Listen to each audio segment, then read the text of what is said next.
سبق پھر پڑھ صداقت کا، عدالت کا، شجاعت کا، لیا جائے گا تجھ سے کام دنیا کی امامت کا۔ بسم اللہ الرحمن الرحیم۔ حاضرین کرام، ہم نے اپنی گزشتہ گفتگو میں ذکر کیا تھا اسپین کے سفر کا۔ 1933 میں وہ واپس آئے اور اسی سال نومبر میں انہیں افغانستان کا سفر درپیش ہوا۔ شاہ افغانستان نے تعلیمی معاملات میں اور کابل میں ایک یونیورسٹی قائم کرنے کے سلسلے میں اس کے ساتھ ان کے راس مسعود اور مولانا سید سلیمان ندوی بھی شامل تھے اس وفد میں۔ تو یہ وفد نومبر میں افغانستان گیا، افغانستان کا سفر اختیار کیا، کابل میں اور کابل کے بعد پھر دوسرے شہروں میں۔ وہاں انہوں نے مختلف استقبالیوں میں شرکت کی، بادشاہ سے ملاقات کی، جو مشورے تھے وہ دیے، اور اس کے بعد پھر وہاں سے وہ واپس چلے دوسرے راستے سے۔ اس سفر میں جو علامہ اقبال کے تأثرات تھے، انہوں نے واپس آ کر اسے مثنوی مسافر کی شکل میں تحریر کیا۔ یہ مثنوی فارسی میں ہے اور اس میں وہ جہاں جہاں گئے اس کا ذکر کرتے ہیں۔ مثلاً انہوں نے کابل کے نواح میں ظہیر الدین بابر کا مقبرہ دیکھا اور اس موقع پر ان کے احساسات کیا تھے، اس کا ذکر وہ چند اشعار میں کرتے ہیں۔ اس میں خاص طور پر وہ یہ کہتے ہیں کہ خوشا نصیب کہ خاک تو آرمی دیں جا، کہ این زمیں یہ طلسم فرنگ آزاد است، کہ تو کیسا خوش نصیب ہے کہ تیرا جسد خاکی اس سرزمین میں آرام کر رہا ہے جو فرنگیوں کے طلسم سے آزاد ہے۔ تو اقبال کو شعوری طور پر احساس تھا کہ وہ اس وقت ایک آزاد ملک میں ہیں، اور اس حوالے سے شہر کابل دہلی کے مقابلے میں ان کے لیے کہیں زیادہ قابل تحسین و ترجیح تھا۔ پھر اسی طرح سے وہ دوسرے شہروں میں، وہاں سے جب وہ روانہ ہوئے کابل سے رخصت ہو کر غزنین کی طرف، تو راستے میں وہ مختلف مقابر اور مختلف آثار کو دیکھتے چلے گئے۔ مثلاً انہوں نے سنائی کا مزار دیکھا اور وہاں خاصی دیر تک بیٹھے رہے اور وہاں کچھ سوچتے بھی رہے، سوال و جواب بھی کرتے رہے اپنے دل ہی دل میں ان سے کچھ۔ اور اس میں ایک تذکرہ یہ کیا کہ اہل حق را مشکل اندر مشکل است، کہ اہل حق جو ہیں وہ اس وقت مشکل اور مشکل میں گرفتار ہیں، یعنی جو ان کے ذہن، ان کے دل میں، ان کی شخصیت میں امت مسلمہ کے لیے ایک درد مندی تھی، اس کا اظہار ہر جگہ ہوتا تھا۔ اس کے بعد وہ سلطان محمود غزنوی کے مقبرے پر گئے، حضرت علی حجویری کے والد ماجد کے مزار کی تلاش ہوئی اور وہاں بھی انہوں نے فاتحہ پڑھی۔ اسی طرح احمد شاہ ابدالی کا مقبرہ دیکھنے گئے، جسے وہ مؤسس ملت افغانیہ کہتے ہیں، اور ان مقابر کی زیارت اس لیے کی، یہ سب اقبال کی ممدوح شخصیات تھی۔ وہاں سے واپسی پر وہ قندھار سے ہوتے ہوئے اور پھر کوئٹہ اور پھر وہاں سے ریل میں 4 نومبر کو شب وہ لاہور پہنچ گئے۔ یہ سفر ایک ان کی زندگی کا یادگار سفر تھا، لیکن یہ کہ اس میں وہ بہت تھک گئے تھے اور واپسی پر کچھ دن علین رہے، اور کچھ عرصے کے بعد 1934 میں پھر ان کی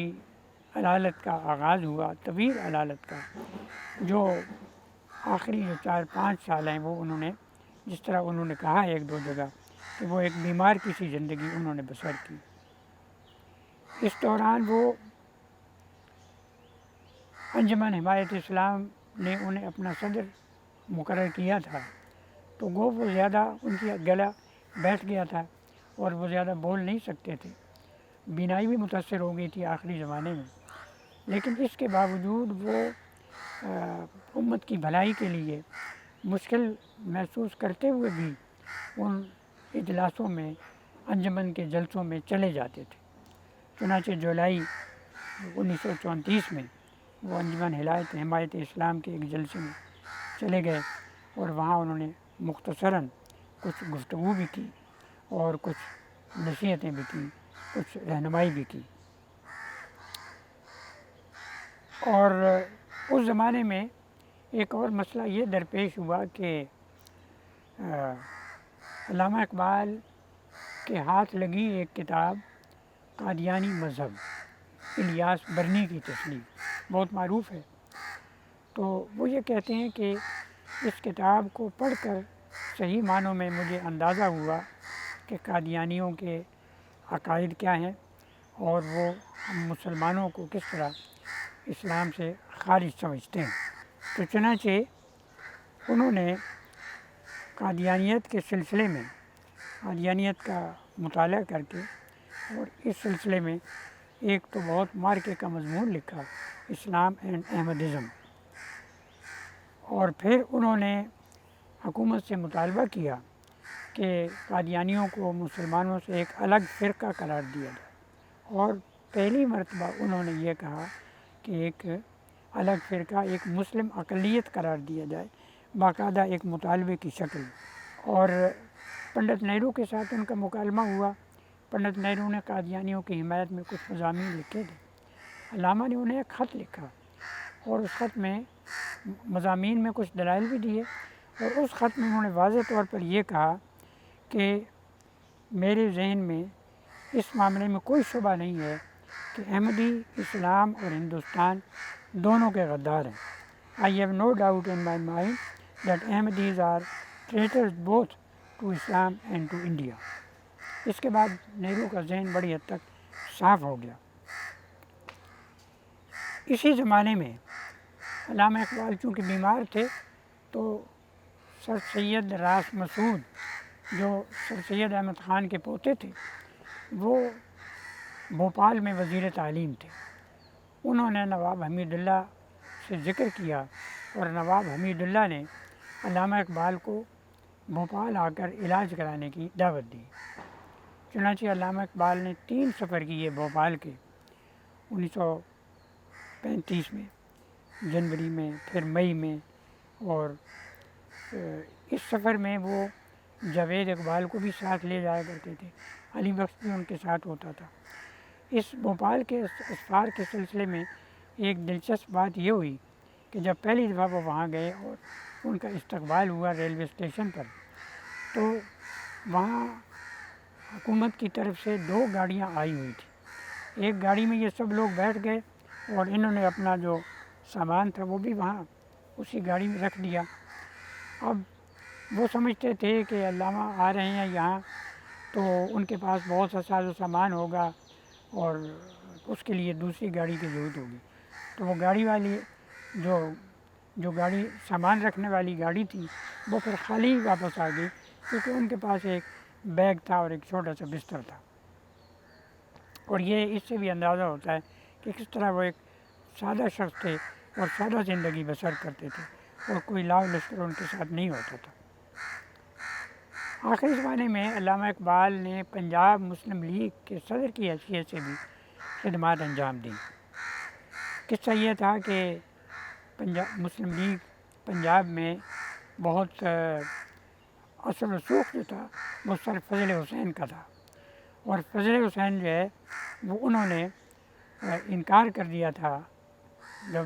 قائد اعظم محمد علی جناح لاہور آئے اور پہلے وہ ملے سر فضل حسین سے،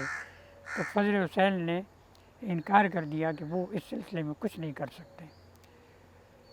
تو پھر اس کے بعد علامہ اقبال سے ملے جناح، تو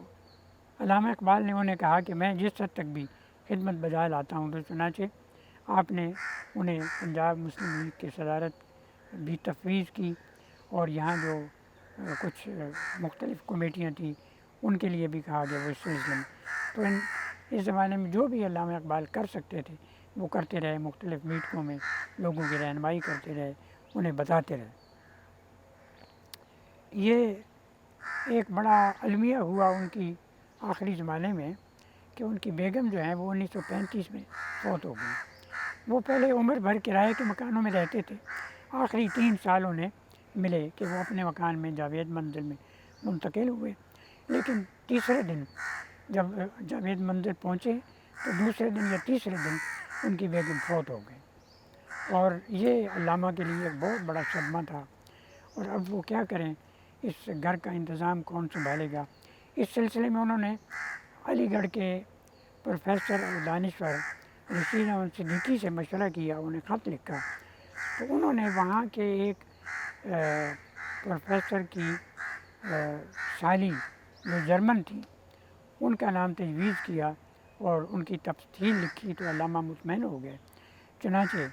مسز ڈورس احمد جو ہیں وہ یہاں آئیں اور انہوں نے جاوید منزل کا چارج سنبھالا، اور پھر علامہ کی زندگی میں ایک باقاعدگی پیدا ہو گئی اور وہ مطمئن ہو گئے۔ اس زمانے میں علامہ کے ذہن پر جو ایک سمجھتے تھے کہ میرے اوپر ایک قرض ہے، وہ تھا کہ وہ پہلے ذکر ہوا کہ وہ ممالک اسلامیہ کی سیاحت پر جانا چاہتے تھے، تو دراصل اس سیاحت کا مقصد یہ تھا کہ وہ مکہ اور مدینہ جائیں اور وہاں اگر استطاعت ہو تو حج بیت اللہ کریں، ورنہ عمرہ کریں اور زیارت قبر نبی صلی اللہ علیہ وسلم پر حاضری دیں۔ تو آخری ایام میں وہ ذکر بھی کرتے ہیں کہ میرم در حجاز، کہ میں حجاز میں مرنا چاہتا ہوں۔ تو حجاز کا سفر انہوں نے کیا، اور یہ سفر ان کا صرف ذہنی سفر تھا، کیونکہ ان کی صحت ایسی تھی کہ اب وہ وہاں جا نہیں سکتے تھے۔ تو یہاں بیٹھے بیٹھے انہوں نے اس سفر میں جو کچھ وہ کہنا چاہتے تھے، وہ کچھ رباعیاں جن کا وہ کہتے ہیں کہ میں یہ رباعیاں بطور تحفہ کے نبی اکرم صلی اللہ علیہ وسلم کی خدمت میں پیش کرنا چاہتا ہوں، وہ رباعیاں انہوں نے بہت ساری لکھی ہیں، اور مغان حجاز کا بڑا حصہ جو ہے وہ انہی رباعیوں پر مشتمل ہے۔ اور اس میں ایک رباعی جو ہے وہ بہت ہی لاجواب ہے، تو غنی از ہر دو عالم من فقیر، روز محشر عذر ہائے من پذیر، ور حسابم رات بینی ناگزیر، از نگاہ مصطفیٰ پنہاں بگیر، کہ اے اللہ تو غنی ہے اور میں تہی دست ہوں، روز محشر مجھے جواب دہی سے معاف رکھنا، لیکن اگر جواب دہی ناگزیر ہو تو پھر حضور کی نظروں سے اوجھل ہو کر حساب لیجیے، تاکہ آپ کے سامنے میری رسوائی نہ ہو۔ اس رباعی کے سلسلے میں ایک واقعہ بہت ہی دلچسپ میں نے پڑھا۔ ہمارے ایک دوست تھے لالہ صحرائی، معروف ادیب تھے اور بہت نعتیں انہوں نے کہی ہیں۔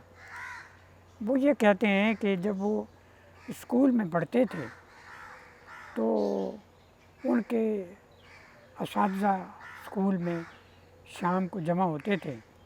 اور وہاں گفتگو کرتے تھے، شعر و شاعری بھی ہوتی تھی، اشعار بھی پڑھتے تھے۔ تو کہتے ہیں کہ ایک روز یہ ہوا کہ وہاں ہم نے دیکھا، وہ تو دور تھے ظاہر ہے، اساتذہ کی محفل میں نہیں جا سکتے تھے، تو کہتے ہیں کہ انہوں نے دیکھا کہ ایک استاد ہیں، انہوں نے کچھ رباعی ایک پڑھی ہے، اور فارسی کے ایک استاد تھے، انہوں نے چیخ ماری ہے اور پھر وہ مچھلی کی طرح تڑپنے لگے۔ تو دوسرے صاحب فوراً کرسیوں سے اچھل پڑے اور ان پر جھک گئے، اور ہم بھی وہاں گئے اور پانی منگوایا گیا، پانی ان کو دیا اور ان کو پانی پلایا، ان کو اٹھ کر بٹھایا، اور ان کا منہ بھچا ہوا تھا اور ان کے منہ سے آہ آہ کی آواز نکل رہی تھی۔ تو تھوڑی دیر کے بعد انہیں گھر بھیج دیا گیا تانگا منگوا کر، اور بعد میں یہ معلوم ہوا کہ وہ جو ربائی تھی وہ یہی ربائی تھی تو غنی اظہار دو عالم، وہ وہاں کسی شخص نے پڑھی اور اس ربائی کو سن کر وہ تڑپ اٹھے اور بے ہوش ہو گئے، اور اس کے بعد انہوں نے علامہ اقبال سے جا کر ملاقات کی اور انہیں خط بھی لکھا کہ آپ یہ ربائی مجھے عطا کر دیجیے۔ تو علامہ اقبال کی فراخی، ان کی فیاضی کہ یہ ربائی جو ہے انہوں نے، حالانکہ اپنے لیے وہ کہتے ہیں کہ میں نے لکھی تھی، لیکن وہ اس کو بخش دی، اس کو عطا کر دی۔ تو اس آدمی کا نام بھی تھا محمد رمضان عطائی، اور علامہ اقبال نے اس ربائی کو اپنے کلام میں شامل نہیں کیا بلکہ اسے دے دیا۔ اس سے بھی ان کی شخصیت کا ایک اندازہ ہوتا ہے کہ کس قدر وہ فیاض تھے اور کیا ان کا کردار تھا۔ تو علامہ اقبال کی یہ زندگی کے جو 5 سال ہیں آخری، یہ بڑی مشکل میں گزرے ہیں، اور اس میں انہوں نے بہت سارے کام کیے اور بہت سارے چیزیں لکھی بھی اور پڑھی بھی، اور بہت ان کی خواہشات تھی، لیکن ظاہر ہے کہ وہ انسان جو اللہ نے صلاحیت دی ہے اور جو عمر لکھی ہے اور جو وقت لکھا ہے اس کے مطابق ہی اسے زندگی بسر کرنی ہوتی ہے۔ تو علامہ اقبال یہ ساری باتیں کر کے، یہ کہہ کر چلے گئے اور رخصت ہو گئے، اور آج اتنے سالوں کے بعد بھی ہم انہیں یاد کرتے ہیں، چونکہ انہوں نے جو باتیں کی وہ بہت لازوال تھیں اور رہتی دنیا تک وہ باقی رہیں گی۔ اور جیسے کہ انہوں نے کہا کہ من نوائے شاعر فرداست، تو وہ مستقبل کے اور مستقبل سے بھی آگے مستقبل کے شاعر ہیں، اور ہر زمانے میں ان کی شاعری پڑھی جاتی رہے گی اور اس کو خراج تحسین پیش کیا جاتا رہے گا۔ سبق پھر پڑھ صداقت کا، عدالت کا، شجاعت کا، لیا جائے گا تجھ سے کام دنیا کی امامت کا۔